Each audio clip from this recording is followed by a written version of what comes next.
Yes, now, put it in O for Onward. Chris Pratt, did you just make your voice deeper?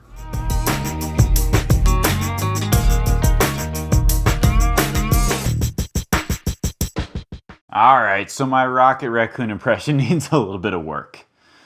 But welcome. Today we're going to talk about the latest Pixar movie, Onward. Onward is directed by Dan Scanlon, and it stars Tom Holland and Chris Pratt. Onward is the story set in a suburban fantasy world where two brothers go on a journey to discover if there's any magic left in the world, so they can spend one last day with their dad, who tragically died when they were both very young. So how is Onward? Well, let's start off by first talking about the good. So the first positive I have with this movie is how much heart it has.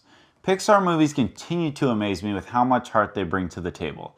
I mean, this is a computer animated movie for kids, with blue, big-eared characters transporting legs across a suburban fantasy world, and yet it brings more effective emotional weight to the table than most live-action movies for adults. I've seen and reviewed quite a few movies so far this year, and honestly, this movie is second to 1917 when it comes to tugging at the old heartstrings. Another positive I have with this movie is how well the characters are written in terms of growth and character development. Both brothers have solid character arcs that come across, for the most part, very genuine. Chris Pratt's character definitely has the most genuine arc. His character has tremendous growth throughout the story, but nothing feels too forced or over the top. Tom Holland's character has an arc that was just had a little overkill, but I'm going to give it some leeway because, after all, this is a Pixar movie. And because Pixar movies are made for kids, it's only natural that the main character's arc is going to be a little over the top. And the last positive I have of this movie is the world building. Once again, Pixar manages to really think outside the box and come up with an interesting concept.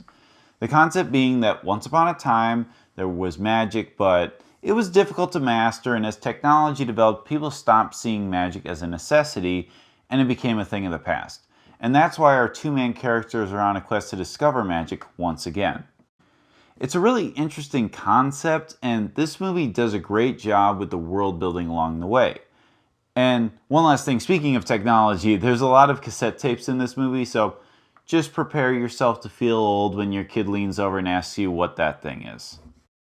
But with all that said, I do have some negatives, so let's get into the bad. So the first negative I have with this movie is how our main characters are introduced to us in the beginning.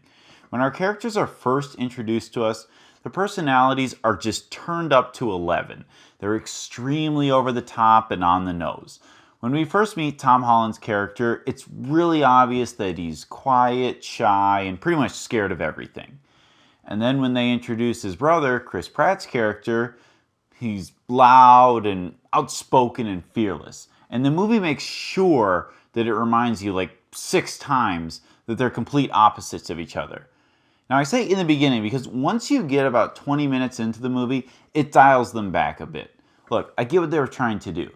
They tried to be on the nose so that the kids watching would get it. But in my opinion, I think they could have dialed it back a little bit and the kids would have still got it. In fact, I can think of another Pixar movie where two kids that were absolute polar opposites weren't nearly as over the top.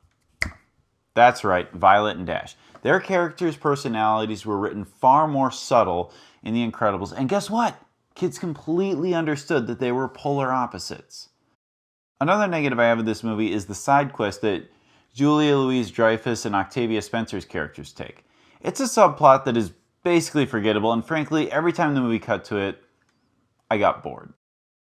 Overall, I think Onward is a good time. It has a solid story with some well-constructed character arcs, and it will hit you in the feels as well as making you laugh a time or two. Now the big question is, will kids like it? And the answer is, yes. This movie is fun for the whole family, because let's be honest, there's plenty of kids' movies that kids really enjoy, and their parents just want to scream into a pillow because they're so mind-numbingly horrible. But not Onward. Onward is definitely one of the better Pixar movies that's fun for the whole family, and I'm going to give it a B+. Thank you so much for watching. Please leave a like, subscribe, And hit that notification bell to keep yourself updated on future content.